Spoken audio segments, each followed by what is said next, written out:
Actor அல்லு Arjun movie ஸ்பாட்டுக்கு போனதுனால அங்க கூட்ட நெரிசல் ஏற்படுது. இதனால ஒரு அம்மா இறந்து போயிடுறாங்க. அவங்களுடைய பையன் ஹாஸ்பிட்டல்ல இப்ப கோமா ஸ்டேஜ்ல இருக்கான். பிரிவு 105 ஆஃப் பிஎன்எஸ் கீழையும் பிரிவு 118 உட்பிரிவு 1 ஆஃப் பிஎன்எஸ் கீழையும் இவர் குற்றம் சாட்டப்பட்டிருக்கார். 105 என்ன சொல்லுதுன்னா, ஒரு நபர் culpable homicide not amounting to murder, அதாவது தீய எண்ணம் இல்லாம இவர்னாலதான் அந்த இறப்பு ஏற்படுது அப்படின்னும் போது அது கல்பபிள் ஹோமிசைட் அப்படின்னு சொல்லுவாங்க. சோ அதனால இதுக்கு என்ன விதமான தண்டனை வழங்கப்பட வாய்ப்பு இருக்கு அப்படின்னா 5 வருடத்திலிருந்து ஆயுள் தண்டனை வரைக்குமே வழங்கக்கூடிய வாய்ப்பு இருக்கு.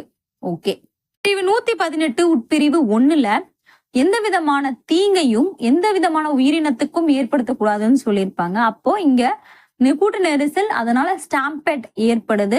அந்த காரணத்தினால இவர் இந்த பிரிவின் கீழையும் கைது செய்யப்படுறாரு. வேற என்ன பிரிவுகள்லாம் வர வாய்ப்பு இருக்கு அப்படின்னு நீங்க நினைக்கிறீங்களோ அதை கீழே இருக்க கமெண்ட்